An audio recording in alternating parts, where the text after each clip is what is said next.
আর মাত্র কয়েক ঘন্টা পর বিশ্বকাপে ভারত পাকিস্তান মহারানো বিশ্বের সবচেয়ে টান টান উত্তেজনার ম্যাচকে ঘিরে দুই দলের পরিকল্পনা এখন চরমে। নিউ ইয়র্কে ম্যাচটি শুরু হবে বাংলাদেশ সময় ঠিক রাত 8:30টায়। লড়াইটা হবে পাকিস্তানের বোলারদের সঙ্গে ভারতের বিশ্ববিখ্যাত ব্যাটিং লাইন আপের। ম্যাচ প্রি কনফারেন্সে ভারতের অধিনায়ক রোহিত শর্মা গোপন রাখলেন ব্যাটিং অর্ডার। সাফ জানিয়ে দেন যে কেউ যে কোনো পজিশনে খেলতে পারে, খারাপ খেললে যে কেউ বাদ যেতে পারে। এই ম্যাচের আগে পাকিস্তান কোনো অনুশীলন করেনি। ম্যাচ প্রি কনফারেন্সে পাকিস্তান ক্যাপ্টেন বাবর আজম পেসারদের আগুনে বোলিংয়ের নির্দেশ দিলেন। দেয়ালে পিঠ থেকে যাওয়া পাকিস্তান এই ম্যাচে হারলে কঠিন হবে সুপার 8-এ যাবার পথ। তার উপর নিউ ইয়র্কে আবহাওয়া বলছে বৃষ্টির সম্ভাবনা প্রবল।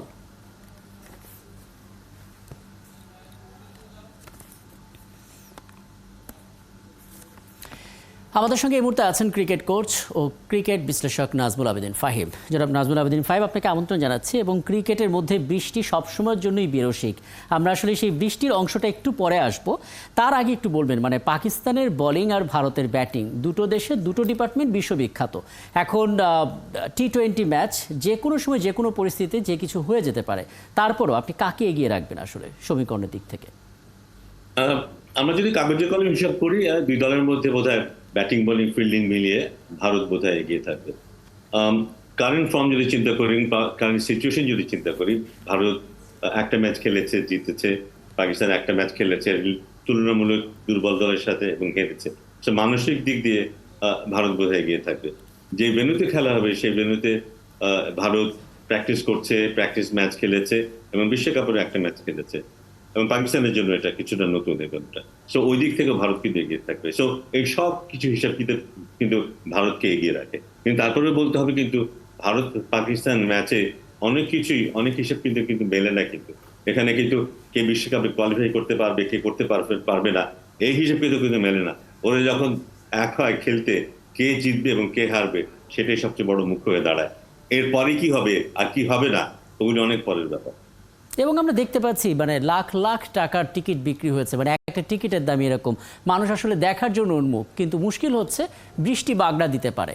মানে যদি বৃষ্টি হয় এবং ম্যাচ যদি পরিত্যক্ত কিংবা টাই হয়, সেক্ষেত্রে পাকিস্তানের জন্য আসলে কতটা কঠিন হয়ে গেল সুপার 8-এর পথটা।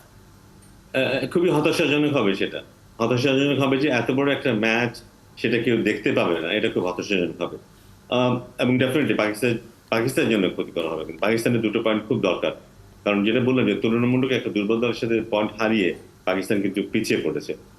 যদি পয়েন্ট ভারত হারায়, ভারতের সুযোগ আছে কিন্তু সামনে আরো খেলা আছে এবং তুলনামূলক দুর্বল দলের সাথে খেলা আছে।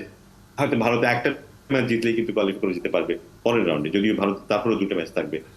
At the same time USA কিন্তু অলরেডি দুটো ম্যাচ জিতে গেছে। কিন্তু পাকিস্তান যদি এখান থেকে 1 পয়েন্ট পায়, আর পাকিস্তানের খুব বেশি খেলা বাকি থাকবে না কিন্তু, এবং ওখানে পাকিস্তানের সুযোগ থাকবে না কিন্তু পয়েন্ট নিয়ে পরবর্তী রাউন্ডে যাবার। তো পাকিস্তানের জন্য এই ম্যাচটা হওয়াটাও খুব জরুরি। কিন্তু যদি পয়েন্ট হারায় পাকিস্তান ওয়েদারের কারণে, পাকিস্তানের হয়তো বিশ্বকাপ এখানে শেষ হয়ে যাবে। আচ্ছা, আমি আমাদের দেশ নিয়ে একটু কথা বলবো, যেহেতু আগামীকাল তাদের ম্যাচ আছে সাউথ আফ্রিকার সঙ্গে। তার আগে ছোট করে একটি বিষয় বলবেন। মানে রোহিত শর্মা বললেন যে কে কোন পজিশনে খেলবেন সেটা তিনি বলতে পারছেন না। যে কেউ যে কোনো পজিশনে খেলতে পারেন, আবার ওদিকে পাকিস্তান প্র্যাকটিস করতেই নামেনি। মানে আমরা কি সব কিছু ডিপ্লোমেসি হিসেবে ধরে নিব, ক্রিকেট ডিপ্লোমেসি হিসেবে, মনস্তাত্ত্বিক লড়াই হিসেবে? না, অবশ্যই, নিশ্চয়ই একটা প্ল্যান নিশ্চয়ই আছে। কে কোথায় খেলবে একটা প্ল্যান নিশ্চয়ই আছে। কে কোথায় খেলবে না সেটাও একটা প্ল্যান আছে। কিন্তু যদি কোনো পরিবর্তন হয়, আমরা হয়তো আশা করছি যে এক্স 3 নম্বরে ব্যাটিং করবে, কিন্তু আসলে ম্যাচে দেখলাম এক্স 3 নম্বর না 4 নম্বর ব্যাটিং করলো। এই প্ল্যানটাও যদি পরিবর্তন হয়, সেটাও কিন্তু একটা প্ল্যানের মধ্যেই থাকবে। Plan A, plan B, plan C থাকবে। প্ল্যানের বাইরে কোনো কিছু হবে না। আমরা হঠাৎ করে এমন হবে না, হঠাৎ করে মনে হলো আচ্ছা তুমি যাও, তুমি ব্যাটিং করে চলে আসতে হবে না। প্ল্যানিং এর মধ্যেই সবকিছু থাকবে। তবে হয়তো কেউ এগুলো আগে থেকে আরেক দলকে জানাতে চায় না। সো আমার মনে হয় কিছুটা ডিপ্লোম্যাসি এখানে আছে। আচ্ছা, এবার যদি আমরা আমাদের দেশ নিয়ে কথা বলি, মানে প্রথম পরীক্ষা আমরা উতরে গেলাম, কিন্তু মনটা ভরল না। কারণ যেভাবে আসলে জয়টা দরকার ছিল সেভাবে আসলে জয়টা হলো না। শেষে গিয়ে কোথাও যেন খেই হারিয়ে গেলাম। টপ অর্ডারে সেই দুর্বলতাই চোখে পড়লো সাউথ আফ্রিকার সামনে। কোন কোন বিষয় মাথায় রেখে আসলে মাঠে নামতে হবে, সাজেশনটা কি থাকবে? আমার মনে হয় যে হারানোর আত্মবিশ্বাসটা কিছুটা তো পুনরুদ্ধার হয়েছে, সেটা খুব জরুরি জিনিস। পাশাপাশি সাউথ আফ্রিকা যে দুটো ম্যাচ খেলেছে তারাও যে খুব কমফোর্টেবলি জিতেছে তা নয়। সেটা কিন্তু আমাদের কিছুটা সাহস যোগাবে, আত্মবিশ্বাস যোগাবে যে না, এই দলকে টাফ টাইম দেওয়া যায়। এবং বাংলাদেশের বোলিং এটা একটা ভালো, এবং যে উইকেটে খেলা হবে সেখানে ভালো বোলিংটা খুব জরুরি। কম রানে বিপক্ষ দলকে আটকে রাখা যায়। আমাদের ওপেনিং টপ অর্ডারটা এখন একটা কনসার্নের ব্যাপার তো আছেই। মিডল অর্ডার ভালো খেলছে, লোয়ার মিডল অর্ডার মোটামুটি খেলছে, বাট এই টপ অর্ডারটা যদি একটু একটু গুছিয়ে দিতে পারে তাহলে কিন্তু আমার মনে হয় যে আমরা ভালো একটা প্রতিযোগিতা করতে পারবো। ইউ নেভার নো, যেই ভেন্যুতে খেলা হবে এই ভেন্যুতে কিন্তু বড় দল এবং ছোট দলের মধ্যে ওই কন্ডিশনের কারণে কিন্তু দূরত্বটা অনেক কমে যায়, কিন্তু সেখানে সুযোগ হয়ে যেতে পারে, কিন্তু রিলেটিভলি একটু দুর্বল দলের সুযোগ হয়ে যেতে পারে। আপনাকে অনেক ধন্যবাদ এই চমৎকার বিশ্লেষণের জন্য। ছিলেন আমাদের সঙ্গে ক্রিকেট কোচ ও ক্রিকেট বিশ্লেষক নাজমুল আবেদিন ফাহিম।